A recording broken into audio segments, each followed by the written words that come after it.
আসসালামু আলাইকুম। সবাই কেমন আছেন বন্ধুরা?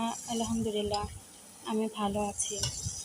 আজকে রান্না করতে এলাম মাগুর মাছ এবং তেলাপিয়া মাছের ঝোল। আমাদের বাড়ির পেছনের পুকুরের মাছ, বড়শি দিয়ে মারা।